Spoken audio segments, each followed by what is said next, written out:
In the mountain range, an intense fight is currently happening. The terrain of the mountainous area has been wrecked, and the ground itself has been uprooted. To no surprise, it is Sparky, the golden mutant ant, who is engaged in a fierce combat. He has reached entry level 6. In front of him stands a magnificent light that signifies the strength of his foe. It is revealed to be Blue Mantis, the fearsome entry level 7. Bugs versus bugs, some insect repellent, and these guys are done. Sparky knows that even though he is only at level 6, he can still go toe-to-toe with level 8 beasts. But contrary to his belief, this level 7 mantis in front of him is sending him into the back foot. It truly is a strong beast. Blue Mantis does not waste a second and identifies a gap in Sparky's defenses. It charges like a speeding lightning, zigzagging until it reaches its strike zone. Sparky blocks the charge and slash of the mantis with his extraordinarily armored limbs.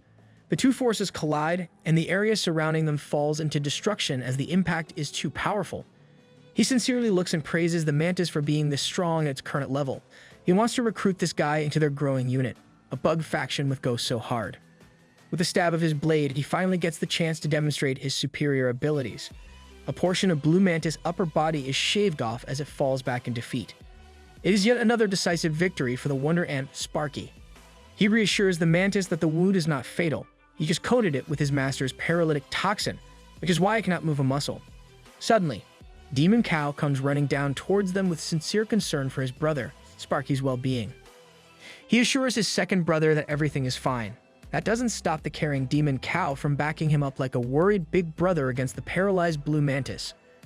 Sparky assesses that this mantis has the ability and affinity to control the wind element, giving it unparalleled speed at its level. Demon Cow remarks that it is already dawn, and the sun is coming up. It's almost time to wrap up today's hunt. The Expeditionary Beast unit takes the long trek back home from the mountain ranges. The Tempest Wolf, Demon Cow, Sparky, Armored Boar, Gold Silk Monkey, Bald Head, and White Tiger stand side by side as they slowly become the overlords of the area. The Emperor Alligator diligently waits in the fog. When Sparky asks why their fourth brother is looking at them with such intensity, Demon Cow simply answers that it's for their safety. If they were to encounter a strong enemy, he will be able to rush out of the Misty Mountains and back them up at the first opportunity. With that cleared up, they suddenly notice that the stupid White Tiger has gone missing. It turns out that it already ran away, carrying the unconscious Blue Mantis. It's probably rushing to claim credit from their god tree. Meanwhile, Yu Ziyu has been incredibly busy with his diligent day-to-day training. His roots, branches, and everything else have been working tirelessly to be at their best. He can be seen effortlessly lifting rock formations the size of a small hill. It has been a whole day, and he is already exhausted. He has finally used up all 450,000 of his spirit energy. There are still 27 branches that he has yet to upgrade. He reckons that a few more hunts would suffice for the whole boost. The White Tiger can be seen running joyfully towards him as it eagerly calls out to him with lively howls. The first day of the hunt is finally over for the beasts, and now he must deal with this noisy cat of his. When asked why it's so excited, the White Tiger spits out the unconscious Blue Mantis. Yu Ziyu is flabbergasted at this spit-covered offering, but he is quickly amazed at the stats of the mantis in front of him. It is already at entry level 8. Not only that, but it also has the abilities wind power and mimicry of the environment. It looks like this little guy would be a valuable addition to his team as an assassin type. He honestly praises the White Tiger for doing a good job of bringing back someone useful. Meanwhile, the real beast that did all the work is still en route home. Yu Ziyu promptly takes the mantis to the spirit pool for a dip. This will help it recover from its injuries. The mantis comes into contact with the life essence in the pool and is completely healed and alert. The little guy quickly tries to take off and escape before it even realizes what's happening. Yu Ziyu simply responds with his swift signature spanking. The mantis is once again brought down into the pool while unconscious. He's truly become just a strict parent for the beasts at this point. The Demon Cow and the rest of the gang have finally arrived home. The concerned beast expresses his worry for Ninetails, who hasn't come back yet for such a long time. He wants to personally embark on a quest to find his first brother. Yu Ziyu thinks it over, but Ninetails has only been gone for half a month. With the fox's strength, he should be doing fine for now. He reassures the Demon Cow that there's nothing to worry about. But the Demon Cow continuously pleads with him to let him get out and look for the fox. He sternly rejects the Demon Cow's proposal, as simply being strong doesn't make him a great candidate for a search operation. It would be an arduous task to look for someone in a massive desert. Furthermore, if he were to encounter an opponent with the same level of strength as the fox, it would certainly spell disaster. Finally, Yu Ziyu promises the cow that if he can break through to the next level, he will allow the search. The demon cow understands his master and promptly asks for permission to train in the stone spirit mine. Yu Ziyu reflects that this cow has been by his side, absorbing the spiritual power he emits. After a long period of accumulation, it has finally reached entry level 9.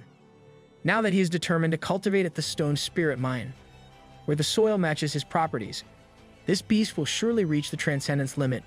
He cannot wait to find out just what sort of crazy power it will achieve.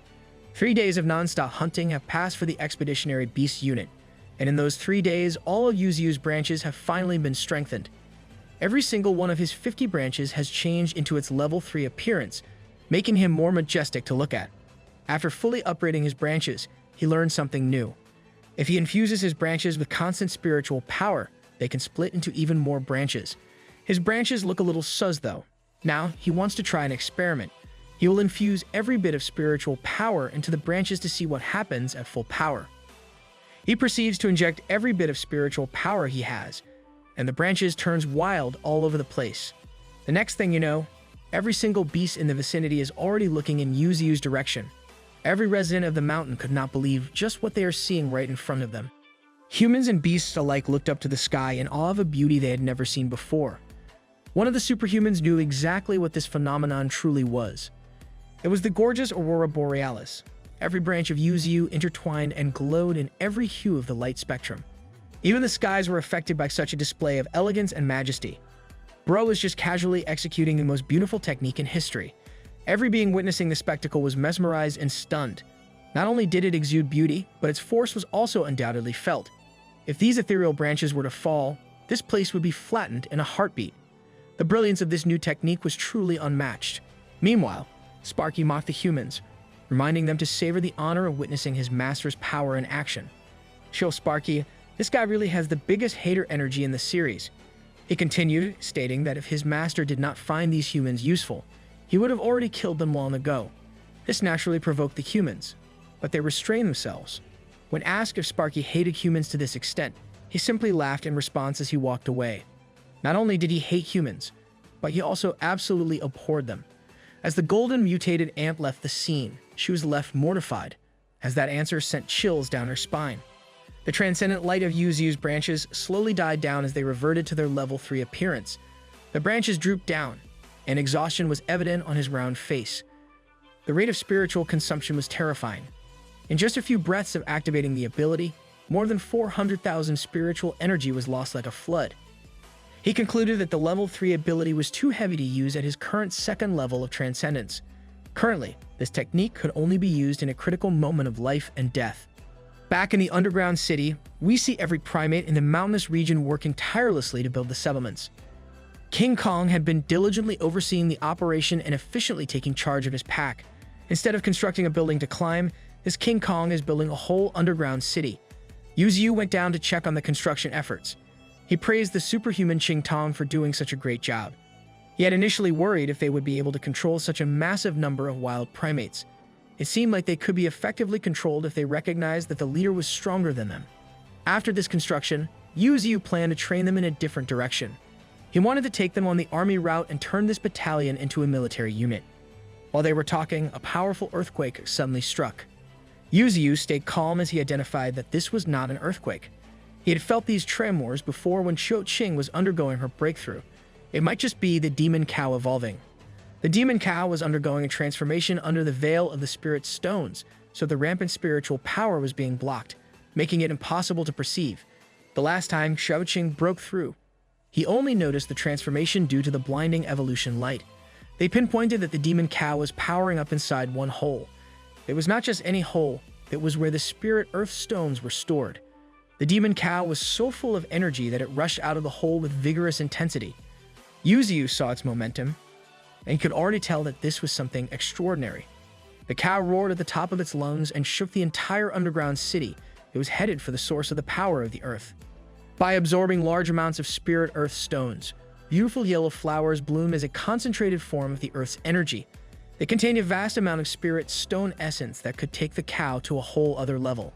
They couldn't wait to break through as a blinding light of pure concentrated energy broke through the ceiling of the massive underground city. The bull finally took a bite of the flower and started its transcendence. Eat that flower, man. You deserve it. It was so full of energy that the only way to release and safely ascend was upstairs in the open. It broke through the ground right in front of Yu Ziyu. Even the god tree was forced to shield itself from the blast of force coming from the cow. Yu Ziyu felt annoyed that seemingly every breakthrough of his subordinates ruined his place in one way or another. The debris and smoke cleared up, revealing something powerful. The newly evolved demon cow emerged from the dust with a new look.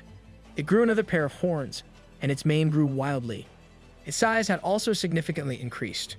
Judging from its aura, it's already clear that it was on another level compared to the other great beasts. Yu Ziyu also noticed that the air around the cow was twisting. To confirm his hunch, he opened his subordinate's interface. That's when it was revealed that this beast had just obtained the ability to control the gravity field. It had unexpectedly awakened something exceptional.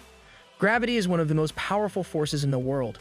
This guy just became Admiral Fujitora from One Piece. Baldhead and Sparky swiftly rushed to their second brother's side and congratulated him for such an impressive breakthrough.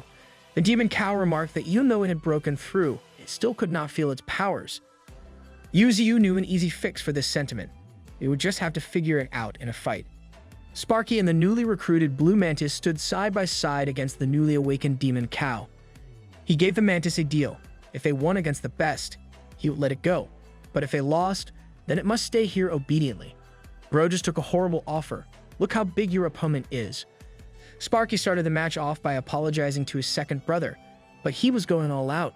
The demon cow did not mind this as he taunted them to charge. The deadly insect duo seemed to be in tune with each other. A yellow and blue aura rushed into the air as they rushed to land the first blow of the match. Yu Ziyu admired their speed, as even he was having a hard time keeping up with their movements. The mantis executed Blue Meteor while Sparky activated his Golden Flash. The duo clearly had the advantage with regards to speed. They're kind of cooking though. Every beast resident of the mountain watched in bated breath as they witnessed their brothers going at it seriously. The duo finally decided to let out their respective finishing moves. As they got into their effective distance, both were already certain that victory was all but secured. Are you sure about that? Sparky and the blue mantis got as close as they could with their blinding yellow and blue auras respectively. Demon Cow promptly responded by activating a powerful aura of his own.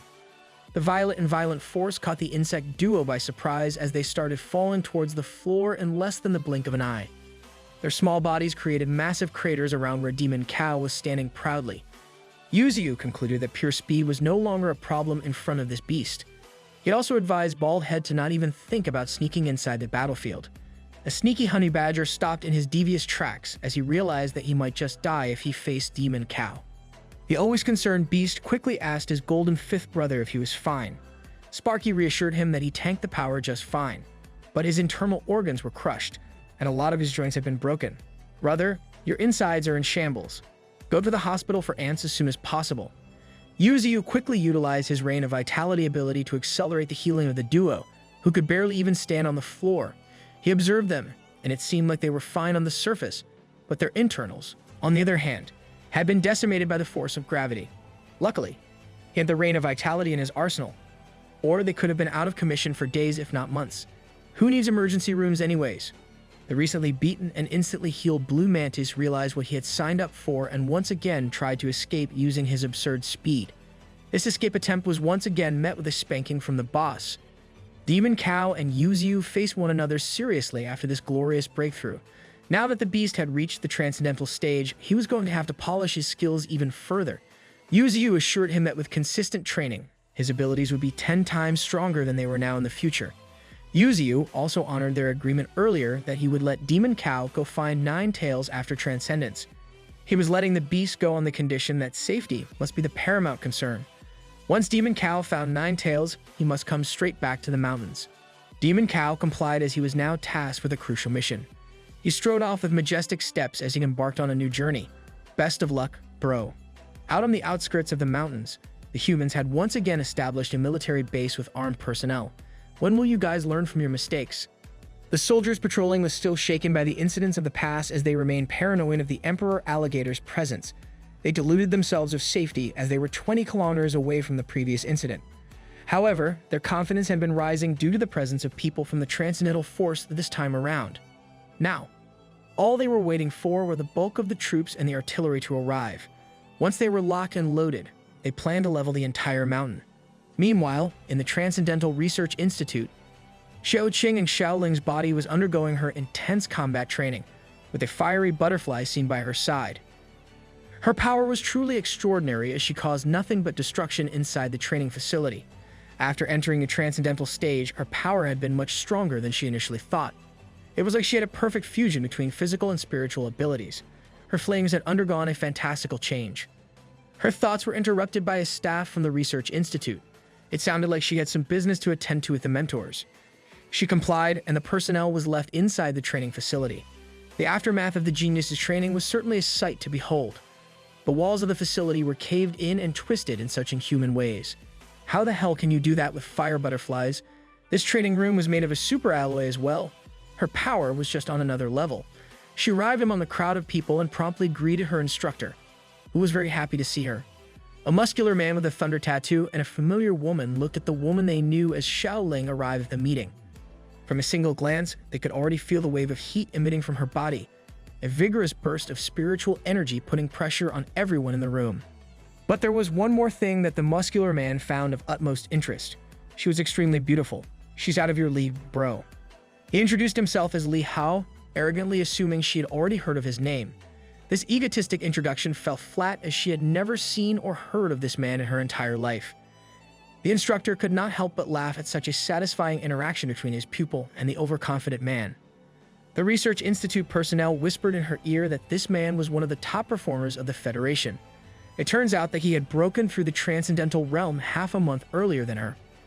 Furthermore, this guy was the son of a wealthy businessman from the Li family. His father had spent billions on spiritual herbs just to boost him. Of course, he's a pay-to-win player. With that, he became the youngest Major General in the Federation for his outstanding service in suppressing the coastal beast invasion. With his attempt to impress failing, he just got down to business and invited Xiaoling to join the 2nd Military District. But before that, he must test her to see if she would qualify. As she was thinking about what this guy was yapping about, he was already exuding his thunderous aura all over the place as he proclaimed that the test was simple. It just had to fight. Xiaoling was quick to respond as she released her powerful fiery aura as well.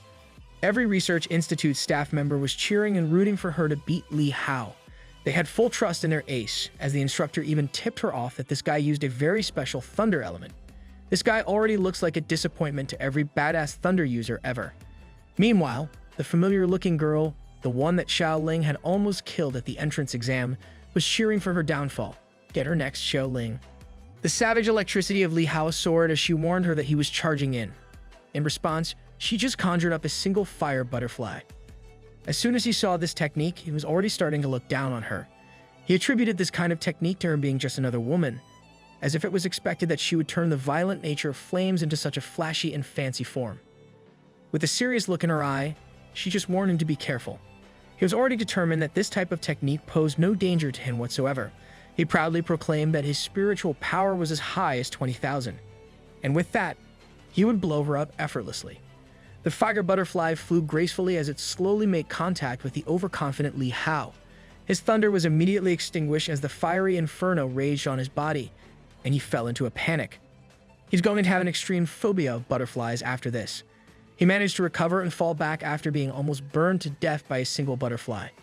The always supportive instructor was celebrating the strength of his star pupil, getting carried away and cheering for her to kill the guy. That's a big W, instructor, right there. The arrogant woman called out to Li Hao to get up and go at it again with Xiaoling. Both sides were rooting for their respective representatives in the room. Li Hao was in disbelief that such a tiny fiery butterfly almost took his life with such strong lethality. She insisted that she had already warned him to be careful. This provoked Li Hao to a new level as anger flashed on his face. He activated his full power, displaying a truly terrifying might as he had had enough of getting humiliated repeatedly. He warned her that it would be out of control if she died from here on out. She reassured him that that kind of thing would not happen at all. The instructor and everyone else watching was stunned at what they were seeing in front of them. Xiaoling had conjured up hundreds, if not thousands, of fire butterflies in the blink of an eye. It was now too late for Li Hao to admit defeat. Let's see if pay-to-win can tank this. She repeated that if he dies right here and now, she would not be to blame. It looks like Li Hao prefers going at it with her as he readies a thunderous punch with full power and rage. Thousands of fire butterflies against a man with a tiny spark of electricity in his punch. The sight was too lopsided to even call it a clash. Just go home at that point, bro.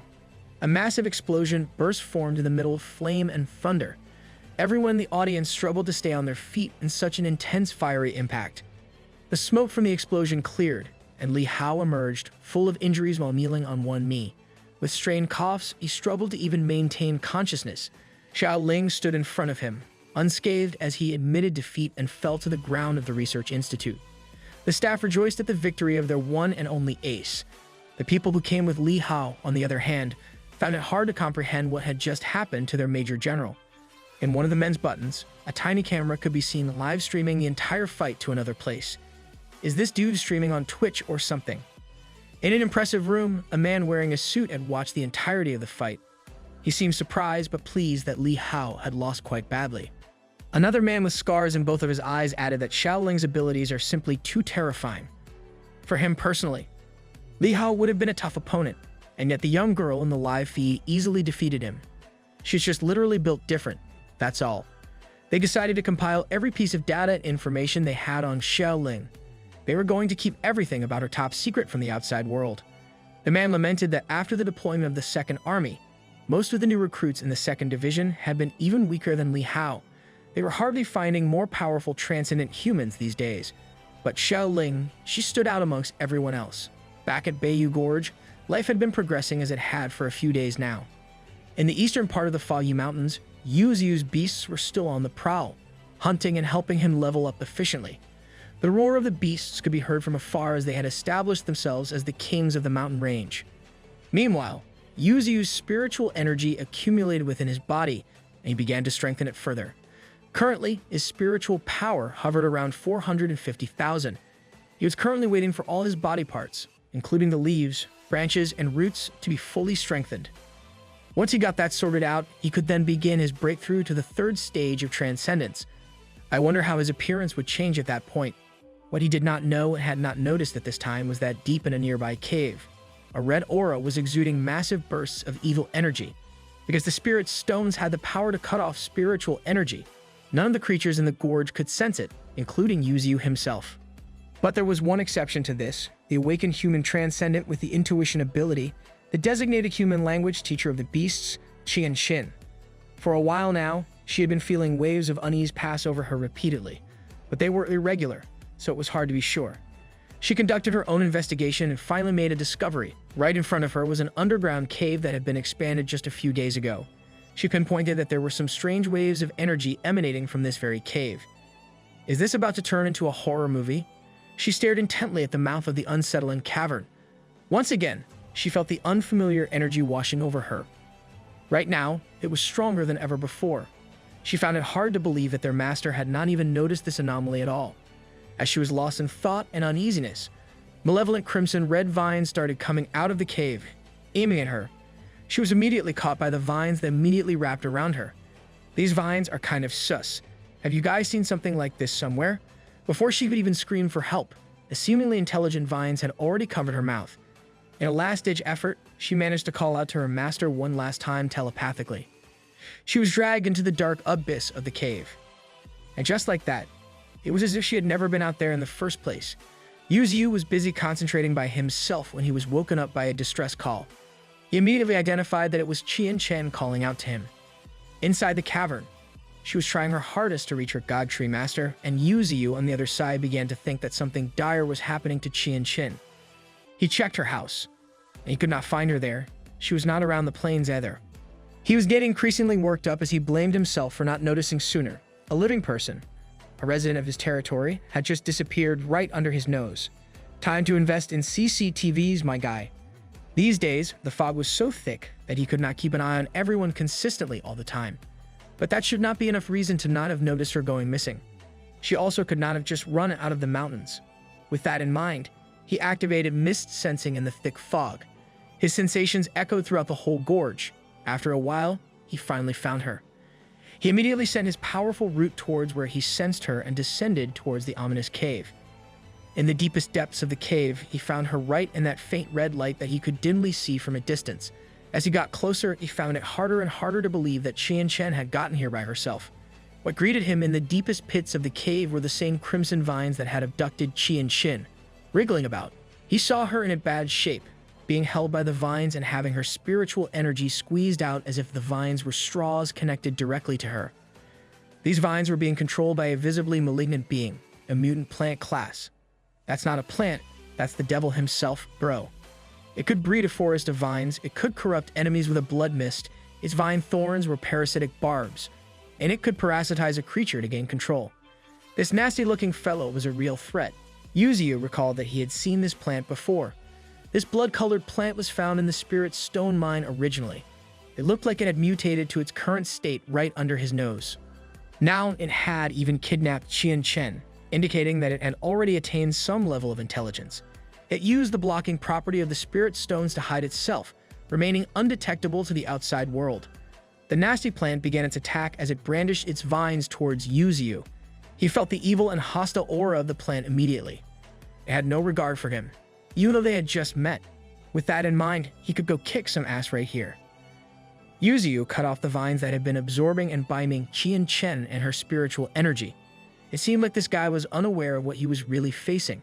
His stalwart branches wrapped around the nasty creature, and he proceeded to tug and pull the vile plant. In just a second, he had uprooted the malevolent herb out of the ground. As it lost its life, he was notified that he had gained a new ability. He acquired the Seed of Vitality, giving him the capability to quickly grow multiple trees in the ground up to the density of a small forest. Bro can single-handedly repair the earth. He discarded the lifeless plant as he celebrated his new ability.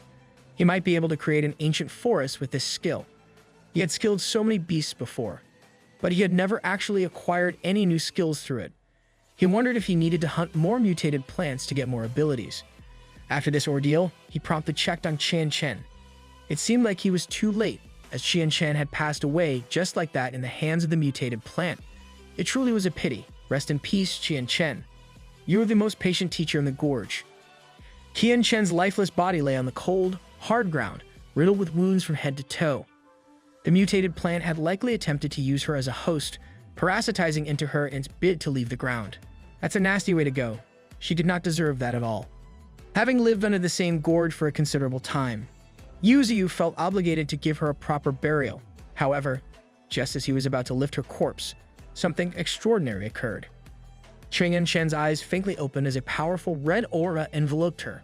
She ascended to the top of the cave, covered in a crimson crystal, resembling a butterfly undergoing metamorphosis. Moments later, the crystallized shell began to crack, completely shattering to reveal a familiar hand emerging from the crimson gem. Chien Chin emerged, now clad in a plant-like skin with crimson vines entwined around her body. Poison ivy, mommy. Sign me up. She had transformed into something truly extraordinary. Yu Ziyu blushed at her sudden transformation, her figure now fully on display. It seemed she had undergone symbiosis with the blood-red mutated plant. Chien Chin wore a complicated expression as she tried to process the events that had just unfolded. Suddenly, she was struck by a splitting headache. Yu Ziyu panicked, as even for him, this was unfamiliar territory. Tears streamed down her face as she gradually realized the magnitude of what had happened to her. She turned to her master, the God Tree, questioning if she still retained her humanity after such a profound alteration. He answered her directly, stating that she was no longer human at this point and jokingly referred to her as being in a vegetative state. This dude is taking care of so many beasts like a father. Now he's starting to quit dad jokes. However, Chien Chin was in no mood for jokes. She was facing an existential crisis like no other. Setting aside the jest, Yu Ziyu offered her a choice to decide which side she wanted to belong to. He also asked her if she believed she could truly reintegrate into human society given her new appearance. He earnestly questioned whether people would truly accept her as a human. This question left her with much to ponder. Ultimately, her consciousness remained intact and unaffected by the transformation. She had even absorbed the power of the red plant's energy. With this understanding, Yu Ziyu extended his branches to Chien Chin, welcoming her to join them in her newly altered form. He assured her that this marvelous place would be her home in the future to come. After a brief moment of contemplation, Chien Chin made her own decision and expressed her genuine desire to formally join the expanding circle of the God Tree. She truly is a breath of fresh air. She's a plant after all. Meanwhile, in the hunting grounds of the Expeditionary Beast Unit, the transcendent Rank 1 mutated chameleon, which had been observing them since day one, finally made its move. The white tiger confronted it head-on but was met with a forceful strike from the chameleon's tongue. The mutated creature proved too powerful for their current levels. Back in the foggy gorge, the white tiger and the rest of the group luckily managed to survive the clutches of the transcendent chameleon. Yu Ziyu received reports that his beasts had encountered the creature, but it had fled from the battle. Sparky explained that Emperor Alligator had wanted to join the fight, but the white tiger declined his assistance. Despite occasional mental slowness, the white tiger still possessed the pride of a king and desired to defeat the formidable enemy on his own. Respect to that, my guy. Yu Ziyu promptly infused the heavily injured white tiger with precious life essence. Sparky continued, noting that something had changed in the gorge. There seemed to be significantly more trees than when they had left earlier. Yu Ziyu clarified that he had been testing his newest ability, the power to create trees. However, he regretted that once he stopped supplying them with spiritual energy, they reverted to regular trees. To demonstrate, he instantly spawned a small tree before them. Sparky and the white tiger were mesmerized by this peculiar ability. Suddenly, the vigilant golden ant detected a strange aura in the distance. Reacting swiftly, it pushed its blinding speed to the limit and rushed toward the source of the anomaly. Behind the trees, a familiar humanoid silhouette came into view. Sparky wasted no time and launched a killing blow at the unknown presence in their territory. It turned out to be none other than Chien Chin, hidden amidst the fog and trees. Her crimson vines instinctively protected her from Sparky's lethal attack. Someone must give Sparky a lot of chill pills, man. When Sparky finally had a chance to examine this situation closely, he confirmed that the anomalous figure was indeed Chien Chin. He couldn't fathom an explanation for her bizarre form. Through her symbiosis with the malevolent plant, she had acquired a talent for life force manipulation. She could now freely control blood-colored vines for both offense and defense. Sparky withdrew, taking a moment to assess the situation. Yu Ziyu simply informed everyone that Chien Chin was their newest companion. She was now recognized as the sixth member of the 9 great beasts and would henceforth be referred to by her new name, Thorn. The plant mommy has been secured, let's go. Sparky, known for his disdain towards humans, vehemently disagreed with this announcement. In his view, humans could stay and work there, but nothing more. Accepting a human as an equal was beyond his comprehension. In his own twisted way, he declared that he would end Thorn to prove humans' weakness and their unsuitability to fight alongside them. Yu Ziyu grew angry at Sparky's brazen attitude and called out the ant. Sparky froze, understanding the weight behind his master's words. The enraged god tree would not tolerate any form of defiance from Sparky or any of his subjects. Witnessing his master's fury, Sparky was terrified to even move, let alone harm Thorn. He rushed to his master's side, kneeling on one knee and profusely apologized for his careless actions and words. That's right, boy. Bow down to the god tree. Yu Ziyu lectured him, emphasizing that Thorn was different from the humans they knew. He hoped that from now on, everyone would gradually learn to understand one another. Perhaps even the stubborn golden ant might change his perspective in the future. Thorn was still adjusting to her new form, and standing alongside such powerful beasts made her uncomfortable. Sparky had calmed down, suppressing his hatred to comply with his master's wishes. Yu Ziyu had underestimated just how deeply Sparky despised humanity. His hatred was rooted in something profound. He feared that without unity, leading the team effectively would be impossible. Meanwhile, on the outskirts of the foggy mountain area, a diverse group of superhumans gathered with a common goal. Having already delved deep into the mountain, they had yet to catch a glimpse of the Emperor Alligator or even a single clue. When asked who had given them the mission to find the alligator's whereabouts, they replied that it didn't matter. As long as there was enough money on the table, they were willing to do the job. In this mission, there's no need to engage in combat, just provide the location. These mercenaries were driven solely by one thing: money. It was their sole concern. The muscular mercenaries surveyed the surrounding fog, rumored to be inhabited by fog beasts, doubting the veracity of the stories they had heard. Bro was just begging to be stomped by a fog dragon with that arrogance. Nevertheless, they pressed on with their search, realizing they might be close to their objective. Since the dawn of the evolution era, mercenaries had gained popularity as a new profession. With everything evolving at an alarming pace, a select group of talented humans had also evolved. These mercenaries relied on their enhanced combat abilities to offer their services to powerful individuals. It was a highly lucrative profession, capable of quickly amassing wealth for those with the necessary skills. It low-key sounds like a good career if you're strong enough. A few hours later, deep within the foggy mountains, the mercenary party came to a halt. They spotted a beautiful woman with peculiar red vines, harvesting fruits from a tree. In the serene surroundings, Thorn, with her exquisite beauty, was engrossed in plucking ripe fruits from a nearby tree. Olivia still whirled around her. She paid no heed to the group of mercenaries who had just spotted her from a distance.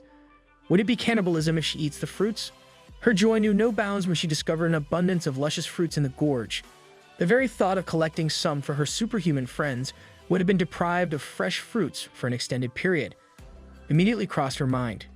She's too thoughtful, man. However, her peaceful endeavor was abruptly interrupted as the muscular silhouette of a mercenary swiftly approached, coming within inches of her. A single glance at him was enough to discern his nefarious intentions.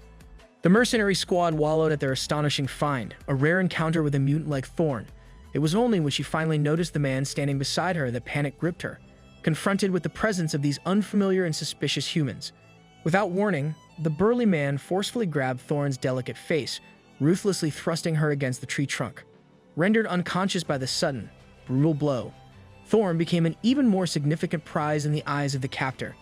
This guy needs to go as soon as possible. To the shock of the others, the older mercenary reprimanded the man, but not out of concern for Thorn's well-being. Rather, he cautioned against disfiguring her face, as it would diminish her value on the black market. Apparently, there was a lucrative demand for rare mutant specimens such as her. This dude looks like Killu's grandfather. Go back to your own anime grandpa. The despicable blonde mercenary shamelessly proposed a twisted proposal to play with her maliciously, arguing that it would be permissible as long as they didn't inflict severe harm. The rest of the group eagerly joined in, seeking their share of sadistic amusement. However, the lone woman amidst the mercenaries interjected, attempting to steer them back to their primary mission, urging them to stay focused and not be distracted by other pursuits. Yet, as the woman caught a glimpse of Thorn's mesmerizing beauty, her demeanor took a dark turn. Her eyes gleamed with madness as she drew a knife, threatening to gouge out Thorn's eyes and leave her crippled for life. Regaining consciousness, Thorn pleaded desperately with the mercenaries to halt their sinister intentions. In an act of desperation, her protective red vines surged to life, effortlessly swatting away the assailants as if they were insignificant pests. Go girl, use vine whip. The muscular mercenary found himself impaled by the piercing red vines. Everyone was stunned by the sudden shift in Thorn's aura from weak to strong. Clearly, she was in an unstable state. The mercenaries regrouped, realizing that Thorn was a recent mutant with little control over her newfound abilities. They believed that by launching a coordinated assault, they could overwhelm and subdue her. With unfaltering determination, they charged towards Thorn, their actions synchronized with military precision. Overwhelmed by fear, Thorn found herself utterly defenseless against the onslaught, clueless about how to combat trained opponents single-handedly. Just as she braced herself for the mercenaries' relentless charge, a swift and incandescent golden streak sliced through the battlefield, targeting one of her assailants. It's our golden boy. In the blink of an eye, the mercenary group bore witness to one of their own losing his head at the hands of an unidentified assailant. The severed head lay separate from the body, while a familiar golden limb stood triumphantly atop the lifeless corpse. A whirlwind of emotions enveloped Thorn as she recognized the unexpected savior, the human bloodthirsty creature we all know and love as Sparky, who had arrived to defend his master's territory. Perceiving the peculiar sight of a golden mutant ant protecting a human mutant, the remaining members of the mercenary group struggled to comprehend the surreal scenario unfolding before their eyes. Realizing that his mission was merely to track the Emperor Alligator and not engage in combat, the older mercenary hastily attempted to flee. However, before his comrades could call out to him, he met the same fate as one of their fallen members earlier, rot in hell, old perv. Witnessing yet another of their comrades meeting a headless demise in the blink of an eye, the woman mercenary switched to survival mode, her instincts taking over. Sparky refused to tolerate these contemptible humans trespassing arrogantly in their territory, determined to exact vengeance for any sacrilegious acts against his master's domain. He swore that none of them would leave the mountains alive that day. In a dazzling display of golden brilliance, Sparky tore through the air, striking his golden blade into the abdomen of another foe.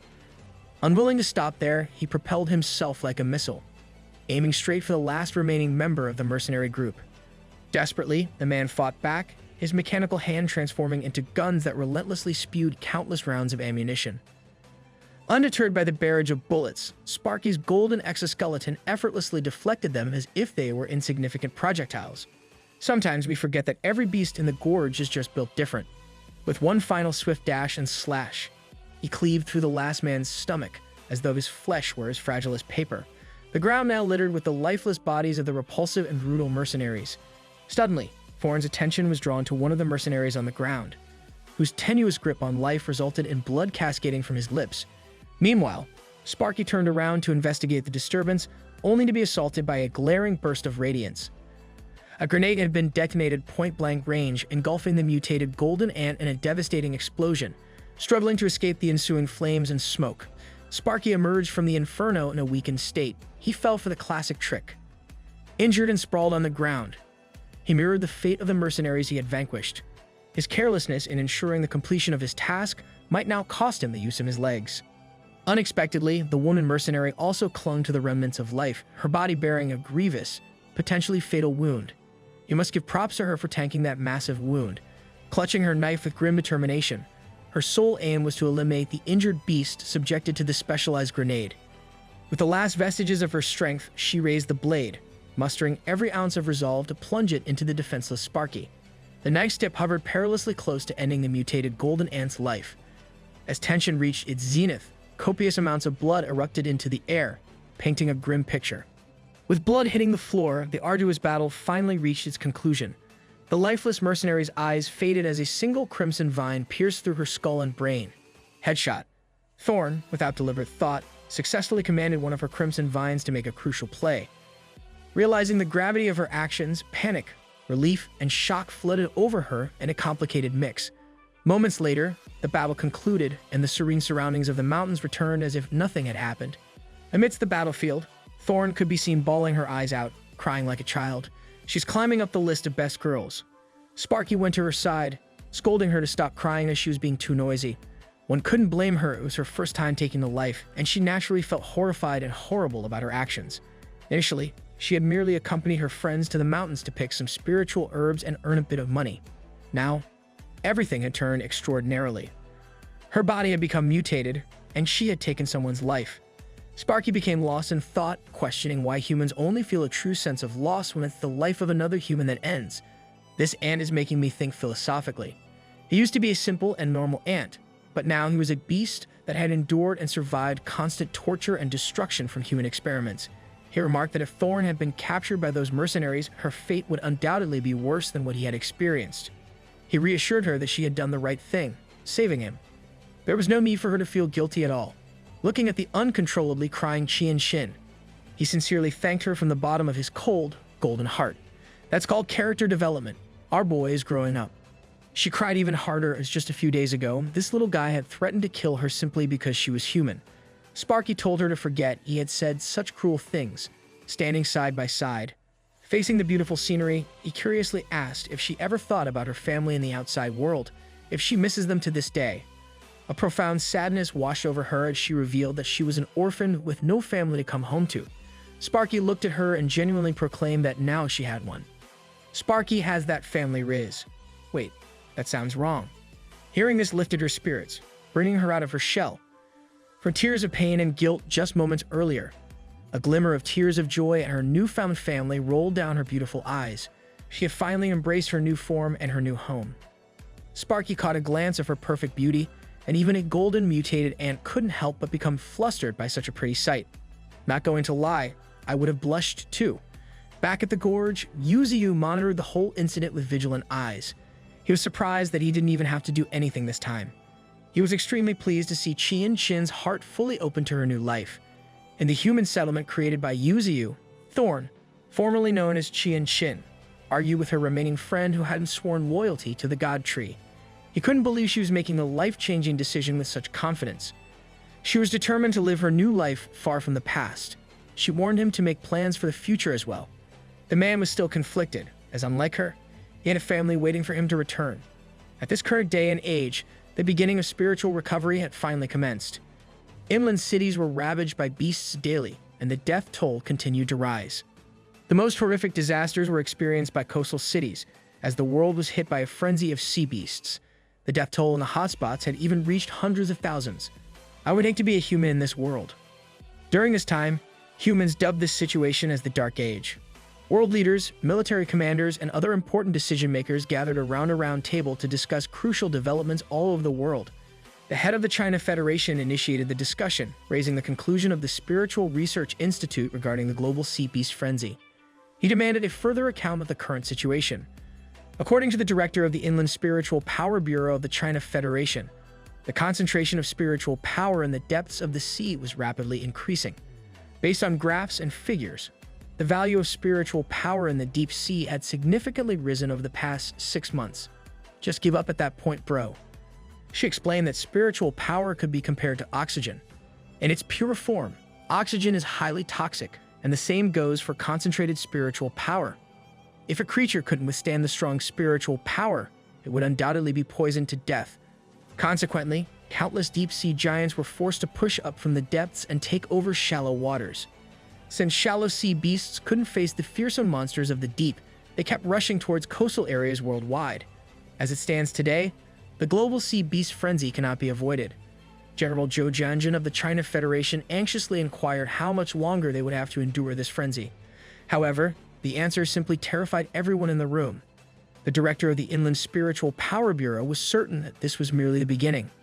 They had detected signs of spiritual energy rising not only in the deep seas but also deep inland. The so-called spiritual tide would come again, and the beasts of the continent would undergo a frightening second mutation.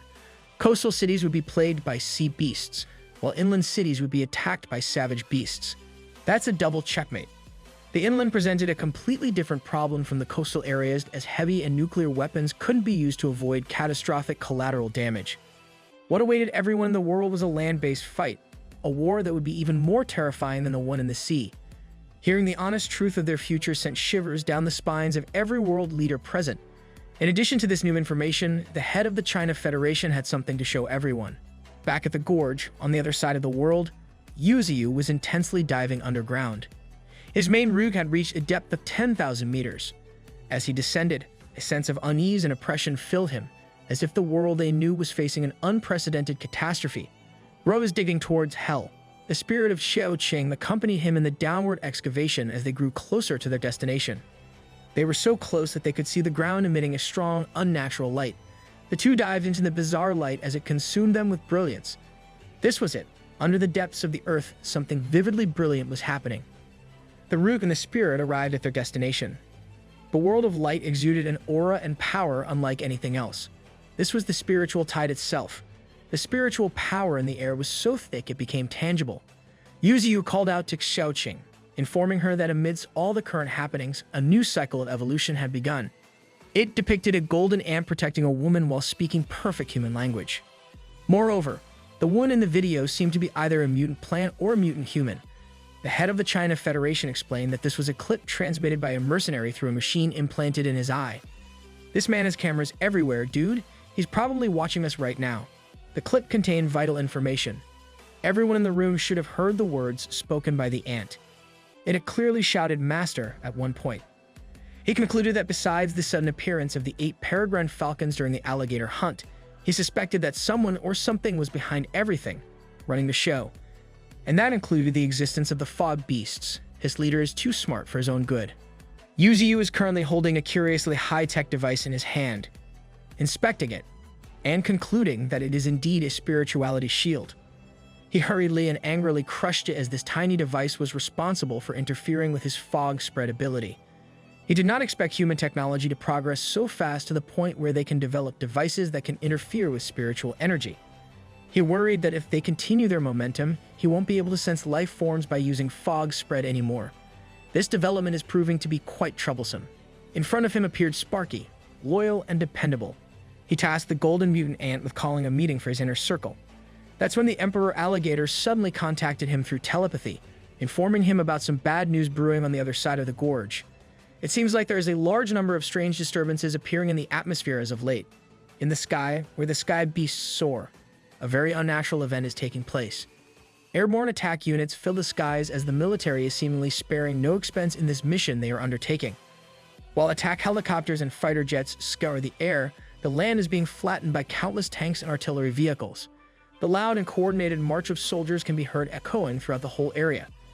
With the number of aircraft, heavy-duty land war machines, and the sheer number of foot soldiers on the ground, it seems like the Federation is gearing up for a war of historical proportions. Humans are finally making some smart moves. Every soldier in a line has a mix of anxiety and determination on their faces as they know they are about to head to their possible deaths. One particular aircraft landed on the ground, and its doors slowly opened to deploy the forces inside. Just one step out of the aircraft, and you can already tell that these troops are not your run-of-the-mill soldiers. This was the Transcendent Force Genetic Modification Department. Handcuffed humans that have mutated with the properties of various beasts disembarked from the aircraft as they readied themselves for the war that is about to commence. Some of the mutants that stood out were a man that resembles a vampire in a cloak and a woman with cat ears and tails. The familiar-looking cat woman looks particularly unhinged right from the get-go. They got crazy cat girls in the army. The enlistment numbers are about to go up. On the other end of the site, another aircraft deployed the superhumans of the Federal Transcendental Force Academy. One look at these humans, and you can easily tell that each one of them is a war-torn veteran with a lot of field experience. Right at the edge of the woods, the beast silently watched the deployment of such an impressive human force. Even the Expeditionary Beast Unit watched carefully from the safety of the fog. No matter how fierce these beasts are, they can still feel the undeniable pressure that the humans have been exerting as they pour their resources towards the mountains.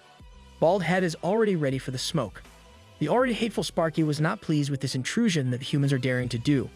White Tiger could not help but let out a fierce roar as he's battle-ready for the conflict to come. One of the superhumans took in the scenery of the gorge. He looked at the highest peak of the foggy mountains from afar.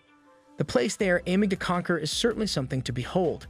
After receiving reports from his beasts, Yu Ziyu was put into crisis mode as the humans are moving faster than he expected. He worries that something might have happened to Xiaoling, as she would have reported this development to him as soon as possible under normal circumstances. He knows that with such a large army and ridiculous resources being used, this is not just about catching the Emperor Alligator. It seems that they have another, bigger purpose for this operation. 5 days ago, in the roundtable meeting, the head of the China Federation proposed to everyone the mission to find out just who is in true control of the Misty Mountains. This proposal is hard to digest for the already overwhelmed leaders. They rightfully fear the possibility of someone or something that can domesticate these powerful mutant beasts. The director of the Inland Spiritual Power Bureau of the China Federation is considering this as a very real possibility. They heard the ant in the video speaking human language perfectly. This is not something that a beast could learn by itself. General Zhou Jianjun also presented the possibility of this being a dangerous and powerful organization, and not just one person. They cannot rule out the possibility that the Emperor Alligator is also intelligent, and that they might have possibly undergone human genetic modification technology. There are currently 8 red zones in the interior areas of the Earth. Currently, Beiyu Gorge is the most dangerous area in their estimates. To add to that, the second wave of spiritual tide is inevitably coming soon. They only have 10 days before that event. They absolutely must decimate the mountains before the beasts inside have the chance to evolve once again. The head of the China Federation was lost in thought as he ponders how they should proceed with the issue at hand. He ordered someone to come inside the meeting room seriously. A man with an impressive stature entered the room and captured the attention of everyone present, Yan Gao Yuan. He's about to tell them the details of the Beiyu Gorge battle plan. In 5 days, they'll launch a full offensive on the beasts before they recover their spiritual power and a second evolution through the spiritual tide. Meanwhile, at the Transcendental Research Institute, Xiaoling's mentor had diligently and successfully synthesized a mutant elixir. With this, he believes that his ace pupil, Xiaoling's fire control, will be even more powerful. He plans to send this product to her as soon as possible. That's when the familiar face of the bitter loser woman appeared behind him. She is full of resentment towards the instructor, as the whole research institute seems to favor Xiaoling compared to everyone else. She feels insignificant and believes that the instructor would possibly let everyone here die as long as Xiaoling is safe. Yan Gao Yuan laid out the full scope of the battle plan that he devised to the round table. He was immediately met with resistance, as his plan would require resorting to such extreme methods, and even if they win, they will gain nothing out of it. Another criticism is that they were using a gargantuan number of resources and troops, way more than they have ever used before. He reassured them with a simple fact: if they lose, there will be more serious consequences than they can imagine. He continued that every single beast in the canyon will be completely out of control after the spiritual tide. Realizing the gravity of the situation they're in, the leaders could not help but feel a shiver down their spines. Besides, they are treating this mission with utmost secrecy. All battle plans are kept secret from all ranks below Major.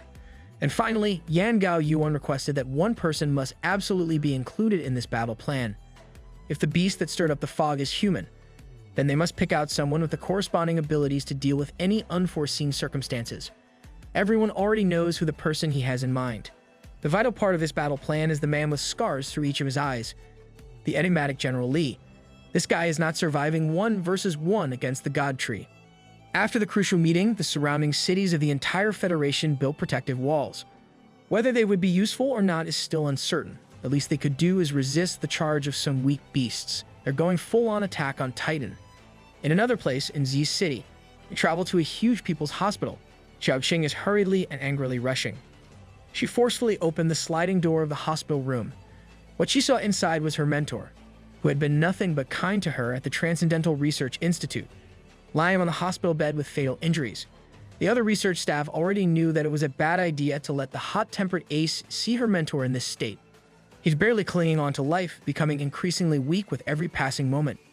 She's experiencing a rage that cannot be suppressed. Back in the research facility, it turned out that the bitter woman had gone ahead and snatched the elixir synthesized for Xiaoling. She was immediately consumed by its power as she struggled to fight with all her might. The elixir was made from the inner crystal of Fire Leopard. Although she wasn't a fire elementalist, her body would inevitably mutate.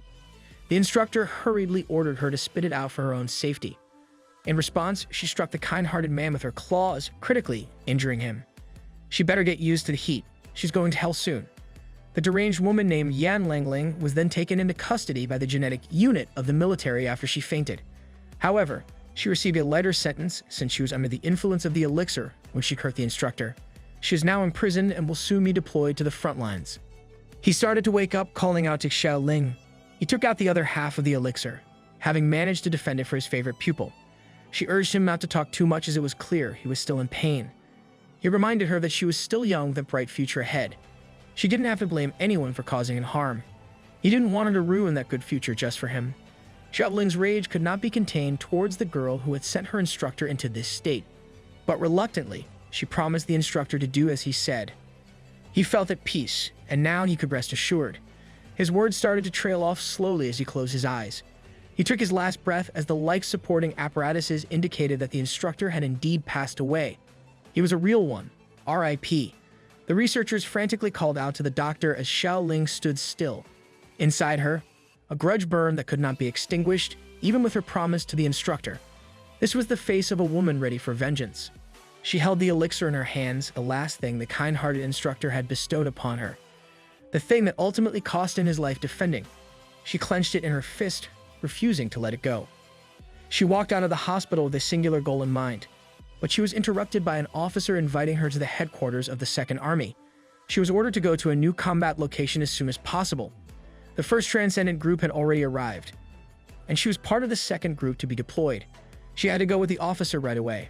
When asked about the battlefield, he stonewalled her, as the details of the mission would be discussed later.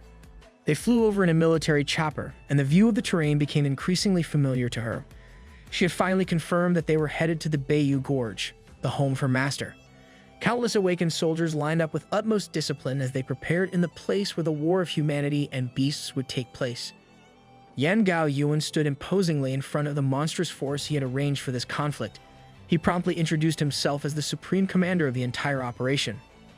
Xiaoling was caught off guard as she was suddenly thrust into a complicated spot. This operation marked the first time humans had launched an attack against the inland beasts. Their goal on paper was to deal with the fog beasts and the emperor alligator in the perilous Bayou Gorge. In addition to that, they had to eradicate the powerful beasts living within the treacherous mountainous areas. Looking at the impressive force of humanity, he proclaimed that their goal was to kill enemies they had never encountered before. He knew the enemy's strength was beyond their wildest dreams. He warned them that this would be a brutal battle. After all, the opponent they were facing was a mutant beast that could easily destroy fighter jets. This time, 30,000 personnel would be deployed for the operation, hoping to overwhelm the enemy with their massive numbers. However, with this tactic, the casualties on their side would be severe. But all that mattered was winning. It was the only way humanity could survive and live freely on this land. They were the first and last line of defense and offense against the inland beasts. And thus, the code name for this operation was the Hunt. This was his commander Erwin's speech. Only real ones knows that speech by heart. Every single soldier steeled their resolve as they readied themselves to charge into the jaws of the beasts. Xiaoling knew that with this type of operation, something wasn't right, and the Federation must know something. She had to hurry back and report to her master. Suddenly, another officer approached her as she was being summoned by the infamous General Li alone. At the operations department, Xiaoling stood before the general. He informed her that he had read her profile and knew that her hometown was at the foot of the Bayou Gorge. He also knew that she and her sister had been attacked by mutant beasts in the Misty Mountain, and that she survived but her sister wasn't as fortunate. With this knowledge, he believed she should be familiar with the road leading to the center of the Misty Mountain, and more importantly, she must desire revenge. She tried to reason that she couldn't remember much of what happened before the attack. She tried to get to the point and ask if that was all the general wanted. He extended a proposition to her. A few moments later, using her spirit, she managed to slip away and immediately reported to Yu Ziyu. It turned out that General Li wanted to take her in as a disciple, and she said yes. Yu Ziyu knew that with Xiaoling's talent and potential, ordinary people would want to take her in as a disciple. It was good for them to be able to join the inner circle of such a big shot. She informed him that the attack by humans would happen the next day. She was unsure whether they could win against this powerful assault. He reassured her that there was always a solution to a problem. Everybody wanted to live, but some things just couldn't be obtained through wishes. If he could have stayed silent and neutral, he would have. But that was impossible now. With the human forces at bay, the gloves were off. He called the attention of every beast in the gorge. Every single beast, superhuman, and mutant in the gorge had a bloodthirsty and determined look in their eyes. Today, they were going to face a brutal battle. It wasn't just a battle, it was a war. If they lost this war, everyone would die. And even if they won this conflict, they would still lose some companions along the way. But as a price for those who survived, humans would never dare to disturb them anymore. So, everyone had to be prepared to scratch, bite, claw, fight, and die with all their strength against humanity. Tomorrow's battle was a decisive one. Tomorrow's war would determine their entire future. Every single beast roared with passion as they were ready to lay down their lives to protect their future in the gorge. The primates howled, the peregrine falcons snarled, and Yu Ziyu calmly braced himself for the collision of different worlds. At a distance, the remaining human who hadn't sworn loyalty aimed to use the chaos of the war to leave the mountains quietly. With everything locked and loaded, the 49,355 representatives of humanity were about to go against the 285 combat beasts of the Bayou Gorge.